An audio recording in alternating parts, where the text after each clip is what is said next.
könnte es anders sein. Du hast Crown Cletus oder Chris heute zusammen. Ich hoffe, es geht nicht gut. Ich bin in letzter Zeit so ein bisschen mein Racing-Setup.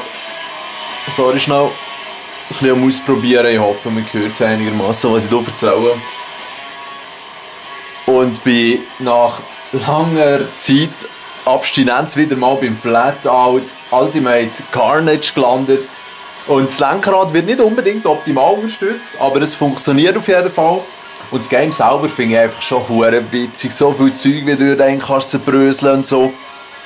Jetzt versuche ich hier sonst noch geschwind die Cam noch ein bisschen anzupassen.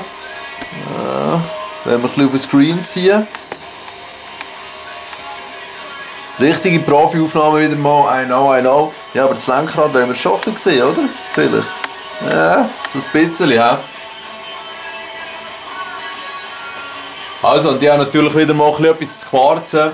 Ich könnte euch so denken, wenn ich ein Video wieder mal mache, ein paar News.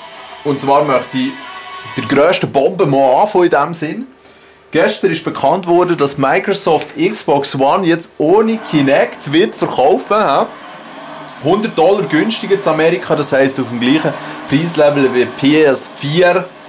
Es wäre doch geil gewesen, wenn sie noch 50 Franken günstiger oder Dollar wäre geworden.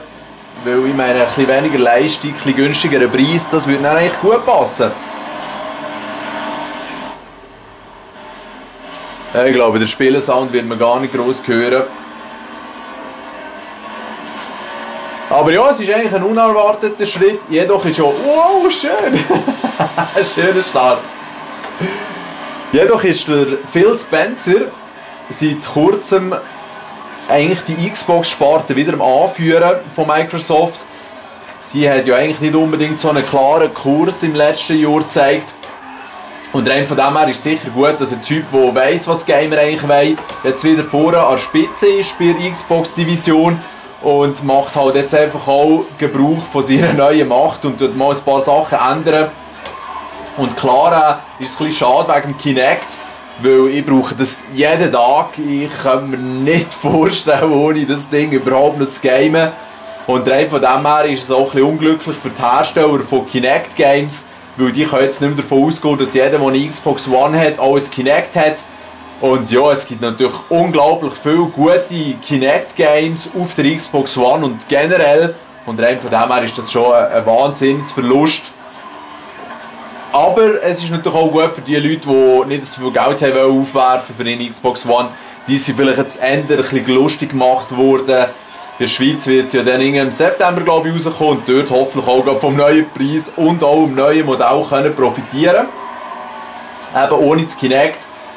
Kann man zwar nicht vorstellen, so, dass man die Xbox One ohne Kinect kaufen soll, weil das Kinect ist echt das Wichtigste von dieser Konsole. Hey, nein, weißt du? Noch vor einem halben Jahr haben sie das Move aufgerissen und gesagt, es wird nie passieren, dass sie die Xbox One ohne Kinect verkaufen. Egal, es ist sicher eine gute Möglichkeit, ein paar zusätzliche Käufer anzulocken. Darum, go Microsoft. Ein Versuch ist es sicher wert. He? Also, ich muss mich noch schnell kurz hier das Rennen konzentrieren. He? Also, dann als nächstes auf meiner kurzen Liste ist D3. Die Electronic Entertainment Expo ist ja in 3 Wochen, wird die stattfinden. Und es sind schon jenste Sachen geleakt oder eben semi-geleakt oder man weiss dann nicht, ob es gleich ein Fake ist. Auf jeden Fall Listen mit Games, die gezeigt werden und es hat auf jeden Fall ein paar schöne Sachen drauf, die mich ziemlich freuen. Allem voran das Forza Horizon 2, das hat mir ja ausgezeichnet gefallen auf der Xbox 360 und ich hoffe, dass der Nachfolger noch viel besser wird. Dann werde ich mir da auch ein Lenkrad müssen kaufen für die Xbox One, weil die hat ja ein ganz neues Lenkradsystem, scheint, das ja viel besser sein sollte. We will see.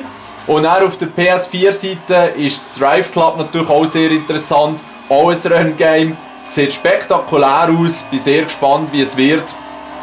Also so für die Renngame-Fans wird es ein heißer Herbst auf jeden Fall. Aber nicht nur für die.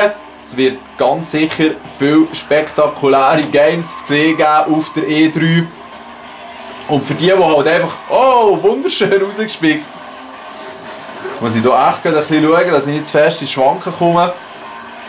Also, für die halt vor der E3 noch etwas möchten zocken oder für die, wo es allgemein ein bisschen langweilig ist mit den neuen Konsolen. Jetzt heute ist für die Xbox One und für die Xbox 360 Super Time Force Game rausgekommen. So ein Ballerspiel, das so mit Zeitmanipulation schafft.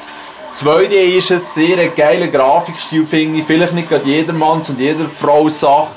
Aber zieht euch mal rein. Super Time Force kann ich sehr empfehlen.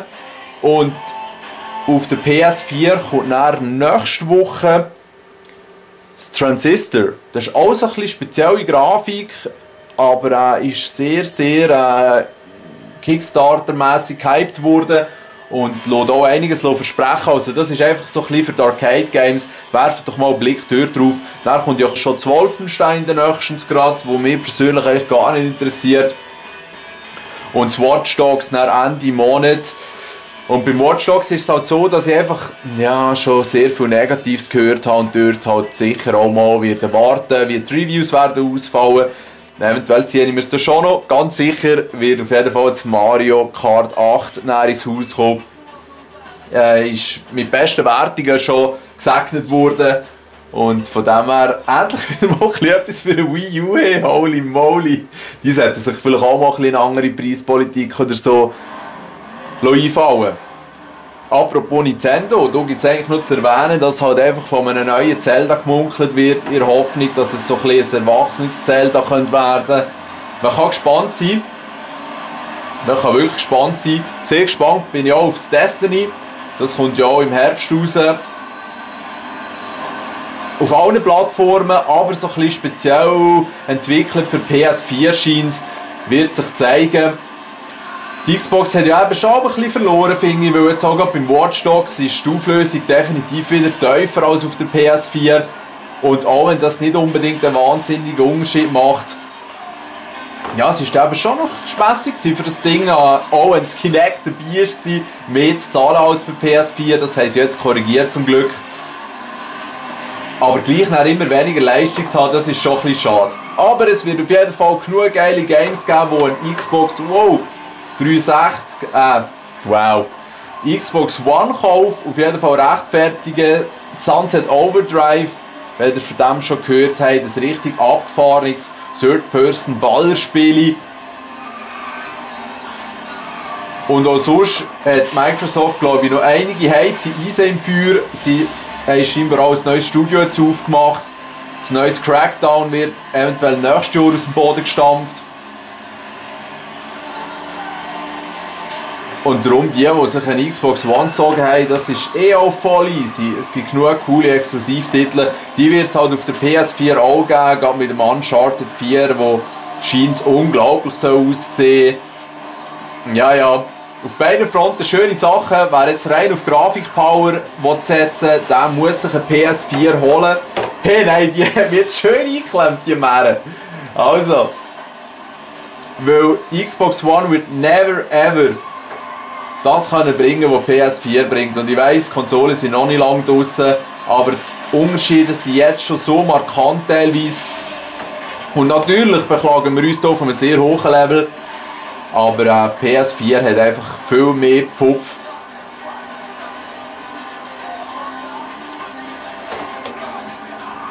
Was aber zum Glück noch lange keinen Einfluss auf den Spielspass hat.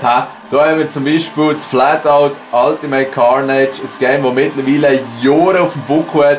Auf dem PC kann man es einigermaßen anständig aussehen. Aber ich finde, das ist eines der richtig spassigeren Games. Weil eben, wir können mit den Kerren richtig straub crashen. Ich meine, wir fahren jetzt hier ganz gewöhnliche Rennen, aber so Destruction Derby-mässige Arena gibt es auch. Und The Next Car Game, wo der Wally schon mal vorgestellt hat, wenn ich mich nicht täusche, das kommt ja auch von Bugbear, also den Entwickler hier vom Flatout. Ist momentan, glaube ich, PC-exklusiv. Vielleicht kommt es da mal noch für Konsolen, aber die haben es auf jeden Fall richtig im Griff mit Schadensmodell und eben jenste Objekte, die durch die Gegend fliegen und wo kannst crashen. So, da haben wir richtig schön auf die Seite geschoben. Und jetzt sehen wir gerade noch ein kleines Problem von diesem Game, weil man startet eigentlich immer in der hinteren Reihe und hat dort entsprechend zu kämpfen, bis man sich halt durch die 10, 11 Gegner durchgefightet hat. um dann gegen Erst anzutreten. Das ist wirklich auch ein Antreten gegen Erst, weil der hat sich entsprechend den Kampf, den er nicht ausfechten musste, schon so weit an die Spitze führen katapultieren, dass man zum Teil fast chancenlos ist. Vor allem gerade bei 2 Runden Rennen. Bei 3 und dann sicher bei 4 Runden wird das Problem immer wie kleiner. Aber jetzt auch hier hoffe ich, dass ich ihn nochmal einhole. Ich habe einen recht schnellen Karren, ist schon ziemlich aufgetunet. Mal schauen, da vorne ist der Cape schon. He? Und das Coole ist, die Charaktere haben eben alle so eine kleine Persönlichkeit. Und je nachdem, in welcher Rennserie dass man gerade unterwegs ist, sind auch immer unterschiedliche gut oder eben schlecht. Und das sorgt in diesem Spiel hier für eine schöne Dynamik. Ich habe jetzt quer durchs Feld. Scheiße, hätte ich noch einen Boost, hat es gelangt. Ja, also, anyway. Zweiter Platz ist auch easy. Ich habe jetzt doch ein bisschen quer durchs Feld erzählt, was abgeht in der Spielewelt. Das zeigt mich vielleicht auch ein bisschen, dass ich halt schon immer noch aktiv am Verfolgen bin. Auch wenn ich definitiv nicht mehr so viel zocken kann. Und auch gar nicht mehr so Bock habe. Das ist eben schon noch genial mit der Family. Ich kann es also wirklich jedem sehr empfehlen. Vielleicht noch nicht gerade mit 16 oder so. Genießt zuerst noch ein bisschen das Leben. Ja, das war es von meiner Seite. Habt einen schönen Tag, einen schönen Abend.